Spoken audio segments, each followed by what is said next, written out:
after show stuff. So we're going to talk about Deflategate. And Mike, you let us into the show earlier. What are your thoughts about Deflategate? I still can't believe that we're talking about it. It's July 2016. I think the incident happened in December of 2014.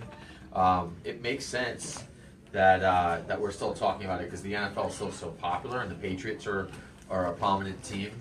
To me, the biggest influence that this Deflategate situation is going to have, we can talk about Tom Brady's legacy, we can talk about who the scapegoats are, whether it's the NFL, Roger Goodell, the Patriots, Tom Brady himself. I think the biggest impact that this is going to have, though, is that the Patriots are going to be without Tom Brady for 4 games. And we all know that the Patriots most likely will wind up being the top team in the AFC East. They'll probably wind up winning the division. But when we look at last year's Super Bowl, the reason why the Denver Broncos were able to go ahead and win the Super Bowl, one of the big reasons was because they had home field advantage throughout the whole playoffs. They beat the Patriots in the regular season. That had a big impact on their playoff run. So, yes, the Patriots will be without Tom Brady for 4 games, but I think that when we get closer to the football season, more people will be talking about this.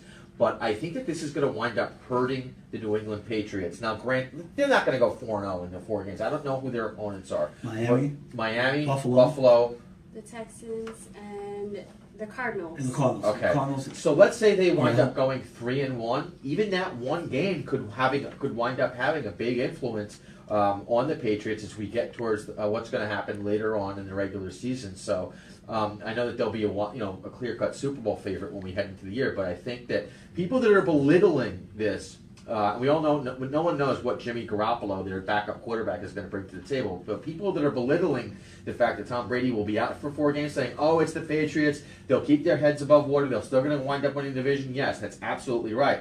But I think that the people that are not realizing the impact that not having Tom Brady for 4 games, they're losing sight of the fact that this could wind up hurting the Patriots when the playoffs do begin come late in the 2016 season. They're going to play their first game on the road, next 3 games at home.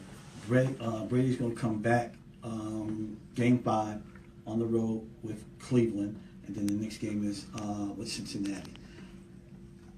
I mean, I think that Tom Brady deciding to not pursue it any further is to New England's advantage because now it's before training camp. And in training camp, Garoppolo is going to have a lot of reps, a lot of time to get comfortable in the system. Not saying that he's going to be Tom Brady, but, he has the chance. He's not going in cold turkey. He's going to get those reps. He's going to, I think he could probably do a 2-2. I think he can get even for the first 500 for the first 4 games. Here's the thing. I think...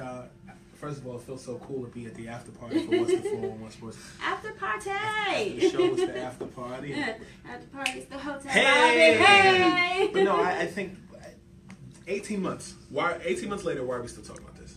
The fact that he negates going to the Supreme Court was to his advantage because they weren't going to review new facts. It was going to be more of the same. But the backup quarterback, Garoppolo, that is with the Patriots. I take what you say about Tom Brady and raise a name that you maybe we haven't talked about in a couple of years. Remember when Tom Brady got hurt? Remember a guy named Matt Castle who kind of stepped in and he's still with the which Patriots. led them to a 9-7 season. They just missed the playoffs that year, but that was a great job by Belichick and a great job by Castle himself. Sure. To go ahead and he do played that. himself into a contract with the Chiefs after that happened. So I think people don't know much about Brady's backup quarterback. People didn't know much about Aaron Rodgers when he stepped in after, as said, Brett Favre was kind of he did his thing in University of Cal. Don't get me wrong. He played with Beast Mode Marshawn Lynch. He played with wide receiver Deshaun Jackson. So he had a good college career. But I think that the AFC East, when you got the Jets, you're going to have to compete with. But I think that the Patriots, I think the home field advantage may hinder them. What you're acting as if their receiver core isn't a group of guys that can do damage too. I think that Gronkowski at the tight end position. I think Gronkowski can catch a ball from me. Maybe right. I should shoot up and be back and put it up in pitches. But no, I think that Brady kind of fading out at the right time. Timing is important because 4 weeks from now, once the season starts, people will forget, and then it'll be his redemption tour to kind of prove people wrong who thought that he was wrong. But I mean, Brady is a guy that has some juice. Yeah. And he gets to stick it to Goodell one more time because he renegotiated his contract where he gets $1 million base salary this year. So he goes out 4 games, break that $1 million down by 16, as opposed to if he was getting 18, 19 million, which gives him even less fine for the season. I think DJ Khaled said it best. He has the keys. And right, and Tom Brady's going to be angry on week 5. Yes. And we're not going to like. Well, I'll like it perhaps, because I don't have a dog in the pony. I'm a Giants fan, so he's not going to beat up my Giants. So, but for the New England Patriots opponents, it's not going to be pretty. It's just really not. And I would love. Well, unless it's against the Giants. But I would love the Patriots to go to the Super Bowl, win the Super Bowl, and have Goodell hand the trophy. If they play the Giants, the Giants might win the Super Bowl, though. Yeah, I know. sure. Of course. I'm never rooting against my Giants. By luck. Andrew Luck? No, just by luck. Don't you start, Vincent. Cut him out. The Giants won those other games by luck. Oh, Yeah, but they still won. They won, but it's by luck. oh, Vincent, you stop it right now. Can we edit him out?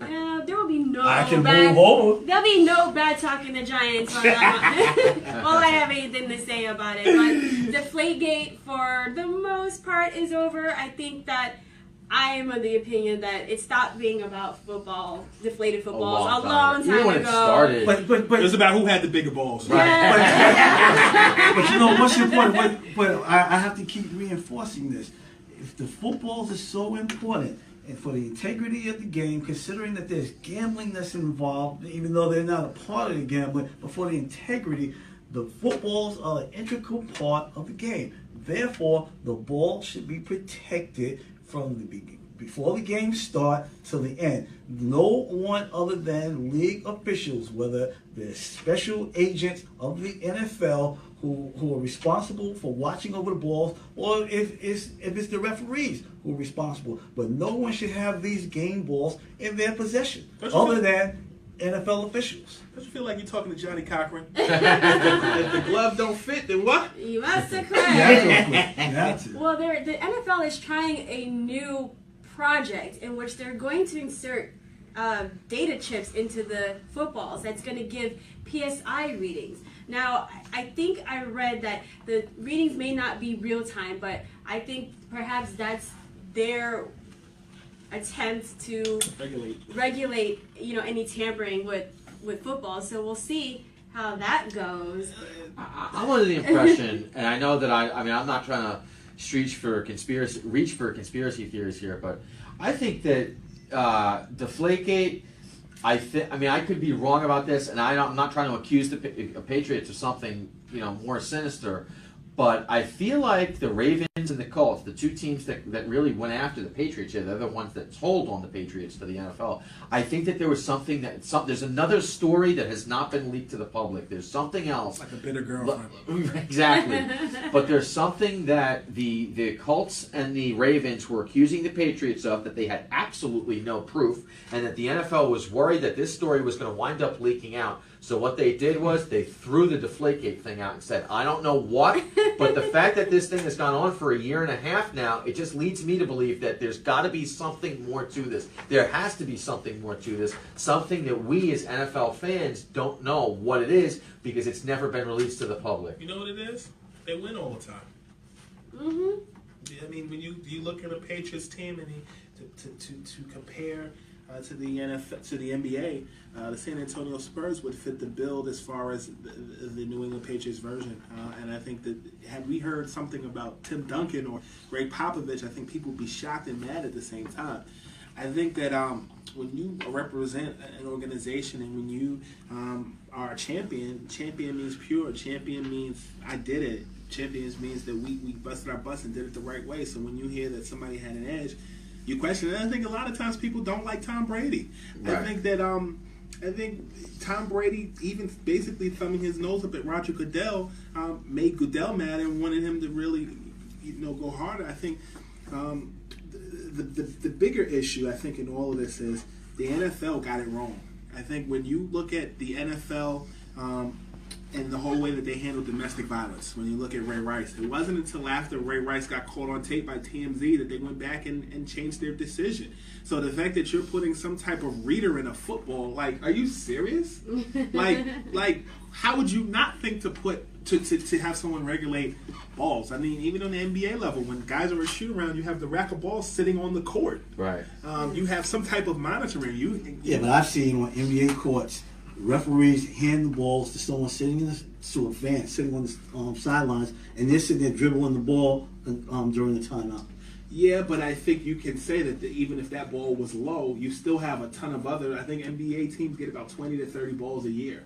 So if one ball is handed to somebody and it doesn't look right or something's going on, you can still go to another rack that's visible behind the scorer's desk, and you can get another ball that's equivalent. Not to say you're wrong, but I think that it seems like the NFL just gets it late after the mistake or the infraction has already made. You know, it's like a party foul. Like you wear the suit that the cool guy wore at the party and try to copy. You know, you're trying to replicate something that was already done. So I don't know. Well, this version of Deflategate is over. We had a really lively discussion at the after party Yeah, let's to talk the some show. more. Jeremy Lin. Jeremy Lin again. Bring him back. No, Jeremy Lin. Right. He's in Brooklyn. He is back. He's in Brooklyn. We'll see. The story, Deflategate, may not be over as the NFLPA has reserved its right to take the matter further. I think they should stop.